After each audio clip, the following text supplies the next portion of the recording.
बुलंदशहर के शिकारपुर तहसील क्षेत्र के गांव डोमला हसनगढ़ में दबंगों ने सरकारी जमीन पर बोई थी गेहूं की फसल। दबंग सरकारी भूमि को जबरन चाह रहे हैं कब्जाना। सरकारी भूमि पर कब्जा करके डाली गेहूं की फसल, जबकि फसल की तहसील प्रशासन को नीलामी करनी थी। सरकारी हड़वार की जमीन पर तहसील प्रशासन की टीम के द्वारा लगाया गया था तहसील का बोर्ड। शिकायतकर्ता ने सरकारी जमीन को कब्जा कर गेहूं काटने वाले व्यक्ति के खिलाफ एसडीएम शिकारपुर को दी शिकायत। एसडीएम शिकारपुर ने जाँच कर कार्रवाई करने का शिकायतकर्ता को दिया आश्वासन। शिकायतकर्ता का आरोप है कि जो दबंग सरकारी जमीन को कब्जाना चाहते हैं उनके खिलाफ सख्त कार्रवाई। एसडीएम ने जांच कर कार्रवाई के दिए निर्देश।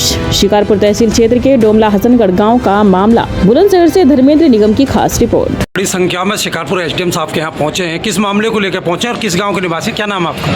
सर, मेरा नाम भारत प्रताप सिंह है। हम गाँव डोमला हसनगढ़ के रहने वाले हैं। हमारे गाँव के ही एक भूमाफिया एवं दबंग व्यक्ति ने हमारी जमीन, 3 लोगों की जमीन की और एक सरकारी भूमि उस पर अवैध रूप से कब्जा कर रखा और हम एसडीएम साहब के यहाँ लगभग 8 बार शिकायत लेकर आ चुके हैं। कहीं सब कार्रवाई का आश्वासन दिया जाता है लेकिन कोई उचित कार्रवाई नहीं हुई। किस तरह की भूमि है वो?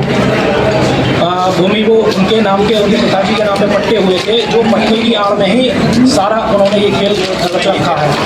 सारी कब्जा रखी है उन्होंने जमीन हम 3 लोगों की। और हड़वार की भूमि सरकारी भूमि है क्या? जी सर, हड़वार की मृत पशुओं के अवशेष निस्तारण हेतु ये भूमि होती है जहाँ पे मृत पशुओं को दबाने का काम किया जाता है, उनके अवशेष निस्तारण। तो अभी उसमें क्या गेहूँ फसल खड़ी है? हाँ जी सर, गेहूँ की फसल खड़ी हुई थी। उसमें आदेश हुआ था कि फसल को कटाई के जब वो कटने लायक हो जाए तो उस फसल की नीलामी की जाएगी, लेकिन सर उसने नीलामी ना कराकर उस फसल की और वो जो कब्जा धारक है वो अपने घर ले गया। तो अभी एसडीएम साहब ने आपने प्रार्थना पत्र दिया, क्या आश्वासन दिया? जी सर, एसडीएम साहब ने आश्वासन दिया। उन्होंने नायब तहसीलदार साहब के पास रेफर किया है कि उसमें कार्रवाई की जाए।